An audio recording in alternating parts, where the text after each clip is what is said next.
Lorsqu'il vint s'incliner devant les tombes du cimetière de Gamart, immortel amphithéâtre d'où les morts regardent vivre cette Tunisie qu'ils défendirent, le maréchal Juin a compté, fraternellement mêlés, les Tunisiens et les Français. La même terre les couvrait aujourd'hui. Les mêmes peines et les mêmes dangers les avaient unis hier. Hier, la même mort les avait touchés ensemble dans le même geste héroïque. Français, Tunisiens, Tunisiens, Français, ils étaient des soldats morts au champ d'honneur. Lorsque sur le front des troupes à Tunis, le maréchal Juin épinglait sur la poitrine d'anciens combattants tunisiens les récompenses de leur mérite, il donnait encore à ce geste la valeur d'un émouvant symbole.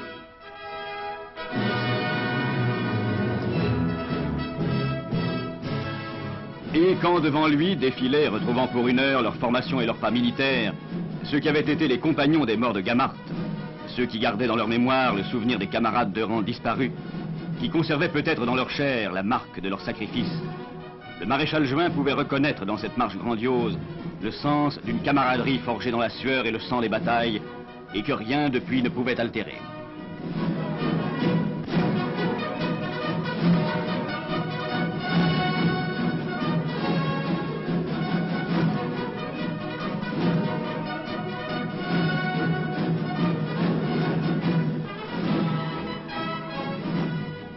Aujourd'hui, comme après chaque défilé, les fanfares s'éteignent, les acclamations s'apaisent, les cortèges se disloquent, et les petits cafés s'emplissent de groupes qui veulent, pour un instant, continuer à rappeler des souvenirs de ce qui les unit autrefois et qui les lie encore.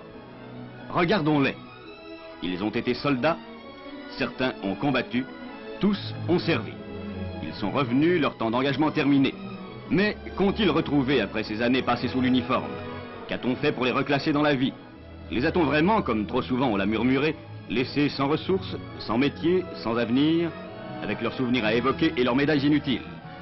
Celui-ci, il a passé 15 ans sous l'uniforme. Il a fait campagne. On le retrouve douanier sur le port, assuré d'une fonction dont il reçoit chaque mois les émoluments, faisant un métier qui assure la vie de sa famille.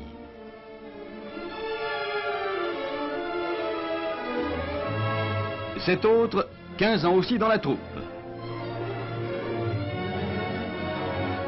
L'ancien Spahi est devenu chaouche dans une administration.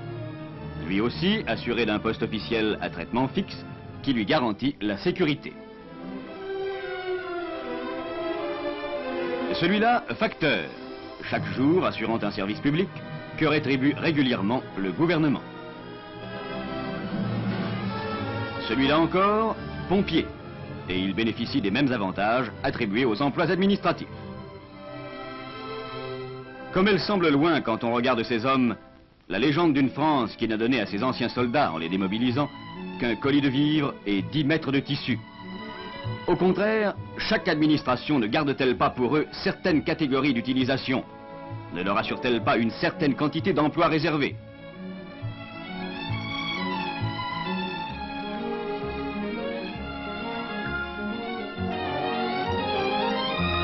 À ceux que ne tentaient pas les titres de fonctionnaires, des emprunts ont été consentis pour leur permettre de s'établir, de fonder un commerce ou une entreprise.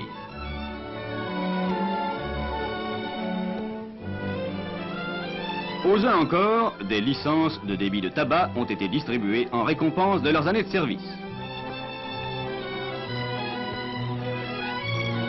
Aux autres, on a permis d'ouvrir des cafés.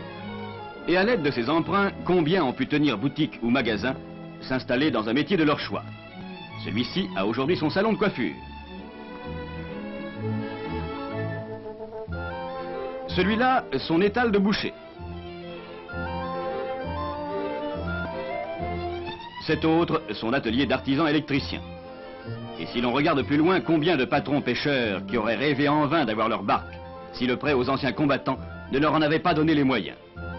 Combien n'auraient pu avoir le car ou la camionnette qui les a fait transporteurs? Il ne faut pas oublier que plus de la moitié du tonnage des moyens de transport fut attribué aux combattants, et qu'en majorité, les licences de camionnage ou de transport en commun leur furent réservées.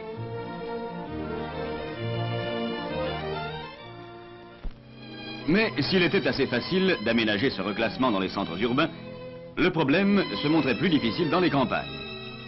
L'administration réserva aux anciens combattants le lotissement de toutes les terres domaniales disponibles.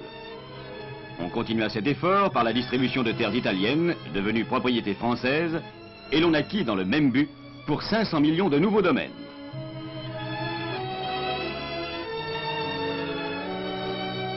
On vit sur tout le territoire de la Régence des milliers d'anciens soldats recevoir un lot de terre qui, du jour au lendemain, les faisait propriétaires d'un domaine suffisant pour les nourrir, eux et leurs familles. Une nouvelle classe naissait dans la paysannerie tunisienne.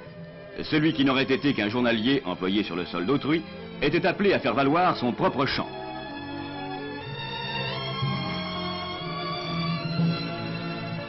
Parallèlement, sur d'autres domaines, s'ébauchaient des essais de fermes collectives où des groupes d'anciens soldats étaient appelés à exploiter en commun le même domaine.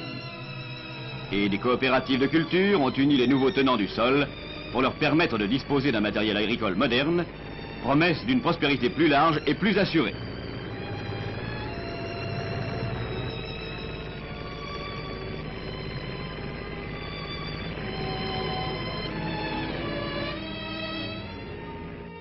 On voyait même, et le village d'El Omran près de Tunis en est l'exemple le plus représentatif, des villages neufs s'élever au bénéfice des anciens compagnons d'armes.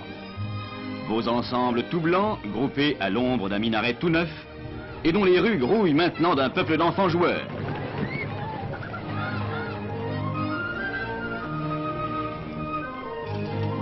Qui disait que l'ancien soldat s'en allait seul, abandonné, son service terminé? Il fut fait obligation à toute entreprise travaillant pour l'État d'employer 10%, puis 15% d'anciens militaires. Et toutes les entreprises publiques ouvrirent leurs portes à des hommes dont l'apparence disait les droits acquis.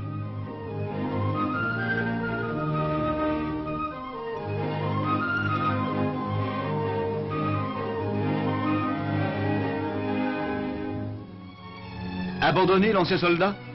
D'abord, un bureau spécial fut chargé de reclasser les anciens militaires en chômage. Innovation destinée à s'étendre à toute la Régence, car bientôt, des bureaux du même ordre seront installés au siège de chaque contrôle civil. Abandonner l'ancien soldat? Depuis longtemps, des centres médicaux et des dispensaires lui sont réservés.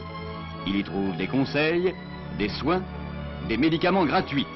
Il est sûr de compter que sa santé sera surveillée autant qu'il le désire, ses maladies soignées par un corps médical à l'épreuve. Mais on devait ajouter à ces secours d'autres secours plus généraux. Pour les nécessiteux, on institua des distributions régulières de vêtements et de blé.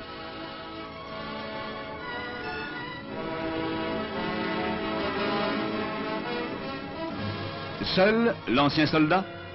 Mais dans chaque centre, le Dar el-Askri lui ouvre ses portes sans condition. A-t-il besoin d'un conseil éclairé, d'un renseignement sur ses droits, de l'assistance d'un conseiller juridique, d'un écrivain public? Il trouvera tout cela gratuitement dans cette maison qui est la sienne, comme celle de tous ceux qui portèrent l'uniforme.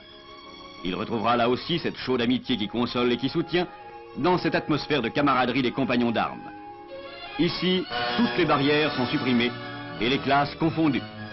Les mêmes souvenirs restituent à tous le même esprit, cet esprit de confiance et de sûreté qu'ils connurent sous les armes.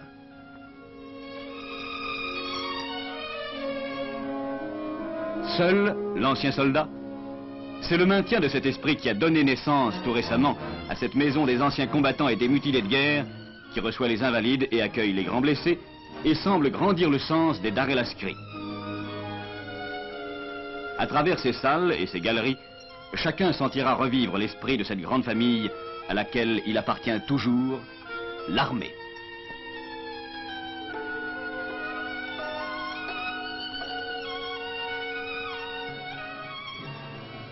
Et c'est encore cet esprit fraternel que traduit le geste du maréchal Juin, posant, voici peu de temps, la première pierre de la cité des anciens combattants. Cette ville qui sera bâtie, aménagée et ornée pour assurer la vie heureuse de ceux qui combattirent. Seul l'ancien soldat? Abandonner l'ancien soldat?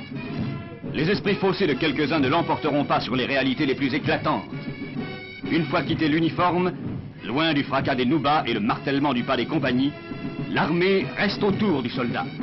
Elle le garde, elle veille sur lui. Soldats d'hier, soldats d'aujourd'hui, soldats de demain, ils n'ont pas à craindre l'avenir.